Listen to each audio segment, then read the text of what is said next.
What's going on, guys? It's Unchained here, and we are going to be doing a little Nintendo discussion while we're playing some Diablo 3.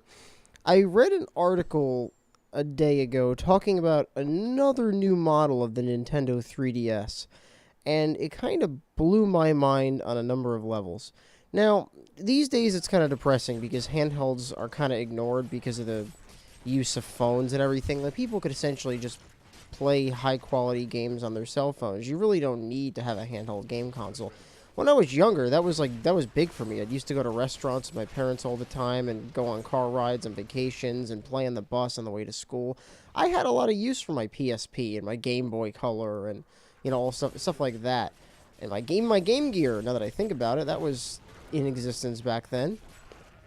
These days, you just need a phone, and you can essentially run most games with the Unity engine, and they look good and they play well and well enough. But the controls are really what's holding phone games back from being really good handheld gaming devices. The Vita currently is kind of having an issue. Not many people really acknowledge it anymore. It's kind of getting ignored because there just isn't enough software for it. It's just there aren't developers. They don't really feel like that they want to develop for it because they might as well just put the games on a home platform or a phone where they can make a lot more money with microtransactions. The Vita is a good console. It's currently the most powerful handheld console on the market. Nintendo, they've always really, really held a special place in my heart. I mean, when I was younger, I always used to play all the Game Boys. I had all the Game Boys. I'll never forget when I played the first Mario Land game on the Game Boy.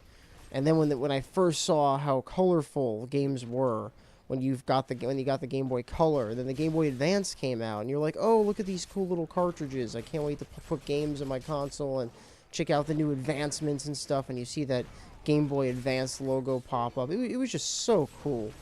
And now it's like handheld games are kind of going down the toilet. Now, Nintendo, with their 3DS, they're the only company right now that's currently still really doing well in the handheld market. Honestly, if it wasn't for the 3DS, Nintendo probably would have to start moving on to the mobile market, or just start moving on to third parties and only sell their software and not have hardware anymore. It's a depressing thought to not have a Nintendo console. But if, they have no other choice, I'd rather at least be able to play Mario on an Xbox than never see it again. So, the 3DS has been doing really well. Despite the fact that it's not really graphically intensive, it doesn't look amazing, the 3D effect is pretty cool, and the games are amazing.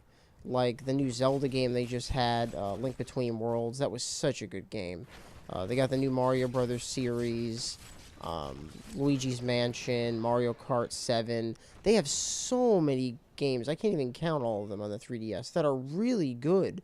There's a few duds. Like, I know they had that one Yoshi's Island remake come out recently. It might have even been, actually, I don't even know if it was a remake. It might have just been called Yoshi's Island 2. But it didn't do that well. There's a couple games that kind of tank here and there. But considering almost every Nintendo first party is just as good as it is, it really blows my mind. Why they don't make some sort of HD handheld, sort of like the Vita was supposed to be. Now, these days you can get 1080p on a tablet if you wanted to. The Vita, I think, has like 700 by something resolution.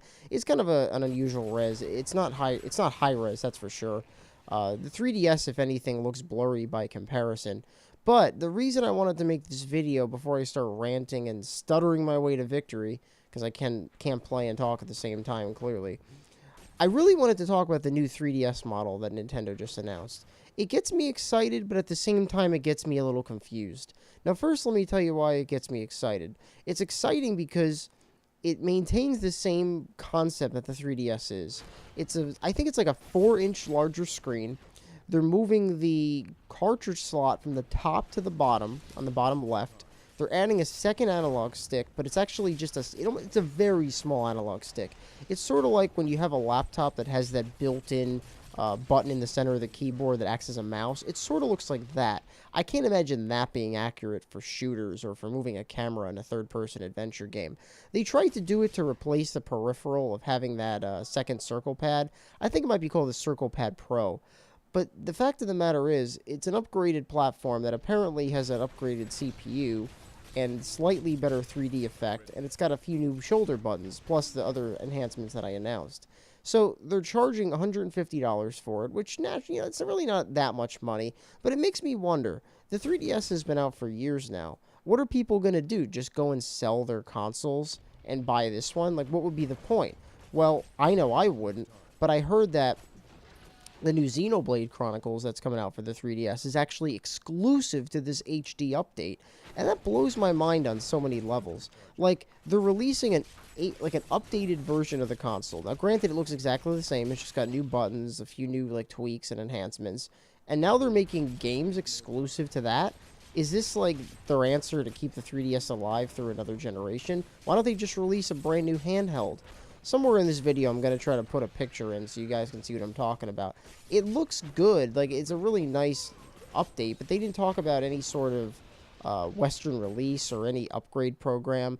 So far, it's confirmed for early 2015 in Europe, but we're most likely going to probably get it around springtime in North America, if not during the summer. So it's got some ways to go before it releases, and I almost wonder if I should sell my old 3DS to get it.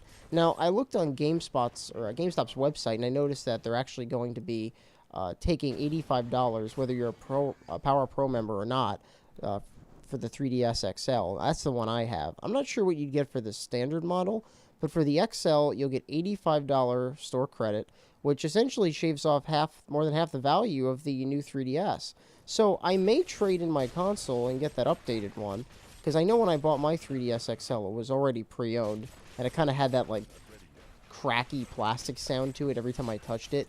Like, you could tell it was kind of broken into. And it did have this small ding on the screen, and it always drove me crazy. So I would like to eventually get a new 3DS, just so I could say I have the new model. But it makes me wonder if this means that they're going to be supporting the 3DS for a lot longer than I initially anticipated. I don't mind. I have nothing against long-term support, but I really would wish they would upgrade the graphics and make it look like HD. I mean, I always thought from the beginning that the gamepad should never have existed. They should have used the 3DS as an external screen and almost had it as a companion device to the Wii U. Sort of like what PlayStation, and Sony is trying to do with the PS4. Because they're making, like, the Vita, this companion device, it's turning into a companion device for the console, and it's sort of breaking away from being its own handheld. And the reason they're doing that is because you can essentially just remote play PS4 games using the Vita wirelessly. So a lot of people are thinking that it's just a companion device. And in the future, I'm sure they will think it's just a companion. And that's not necessarily a bad thing. I mean, I have a Vita and a PS4, and I've personally played some games using remote play. It's pretty cool. I mean, naturally, the resolution and everything is scaled down because the Vita can't handle PS4 graphics. But it works for what it tries to do. And it makes me wonder why the 3DS can't do the same thing with the Wii U.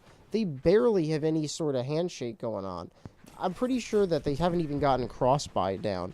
Like, if I go to buy a game on the 3DS eShop, I'm almost positive you need to purchase it again if you want to play it on your Wii U. And that's just unacceptable. Like, the 3DS has been out for a while. The Wii U's been out for a couple of years. There's no reason why they shouldn't have this figured out. Nintendo is always behind the 8 ball with this stuff, and it makes me wonder if by releasing the 3DS, this updated one, like, is this logical? Are people going to buy into this? If they offered some sort of upgrade program where they said, like, send in your console to Nintendo of America, and it'll take about 3 weeks, but it's only $50, and then we'll upgrade it and put all these enhancements on, then I could understand. Because then it's like, okay, you're basically bringing in the console that you currently had, and then you're paying an upgrade cost, and then you're getting an upgraded unit. But who the hell is going to sell their consoles to get a brand new one? I just don't understand what would be the point of doing that. I may do it because I have the money, and it's $85 trade-in to trade in at GameStop. Might actually give me a good reason to go to GameStop since I never go there anymore. So it might be worth it, but I'm not 100% sure. Nintendo does a lot of weird stuff. I mean, the Wii U's been out for 2 years, and I almost feel like it's been out for a lot longer. I almost wonder to myself, you know, when are they going to move on and give themselves, like, some credit and, like, make a console that can match the PS4 and Xbox One? Like, why don't they just have a console that actually has the graphical fidelity of a next-gen game? I mean, the Wii U is HD 1080p, which is nice, but it just doesn't feel like a next-gen console. It's difficult when you have to deal with, like, 4-hour battery life on the gamepad controller. and all these games that like barely have online functionality. I appreciate the fact that the games don't like require a paid online subscription, but I just feel like they could be doing so much more. And now they're releasing this upgraded 3DS. Are they trying to move people over to it? Like if they're going to release games exclusively on this new upgraded platform, I almost feel like I'm forced into getting it. So I'm not sure if that's really what they're going for. I don't think they're trying to be predatory with it, but it definitely seems a little sketchy. So yeah, thanks for watching. Please feel free to like, subscribe, and or comment. Definitely leave comments in the comment section anytime I feel like going on some rant like this, because I always like to read the opinions of everyone that watches it, because I'm a huge Nintendo fan, and I always will be. And I just wonder sometimes what they think when they put out like these upgraded platforms. In the past, they've always had upgraded handhelds, whether it's like Game Boy Color, Game Boy Pocket, Game Boy Advance, DS, DS Lite. They have a ton of different versions, as I continue to die here, of their platforms. But in the past, it's always been an option. It's always been a little bit more of an incentive for people that don't already own the platform to invest in it. But years later, do they really think that people are just going to suddenly decide they want a 3DS because of these enhancements? No. If anything, I feel like they're almost targeting the people that already have a 3DS in hopes that they'll want to pay $150 for a new unit. I mean, obviously, like I said previously, we can trade our DSX or 3DS XLs at GameStop for $85, so you can essentially take half the value off. But that's nothing to do with Nintendo. So as far as I'm concerned, they expect us to just go out and buy a new unit. So it's definitely weird. I like the enhancements, but I really just, I want handheld gaming to stay alive. So I might invest into it. But I just really hope that they eventually decide that it might be a better idea to just go next gen with their handhelds and just drop the 3DS line and just make like maybe I was thinking if they did go into the mobile market, maybe have like a Nintendo phone or something like that, where they have their own like cellular service and you could play like Mario games only on their platform. I just think that'd be a good idea, but who the hell knows if they're gonna ever do anything like that. So yeah, thanks for watching, and I hope to see you guys in the next video, or rather talk to you guys. Stay tuned to my channel. I'll always be putting video updates up.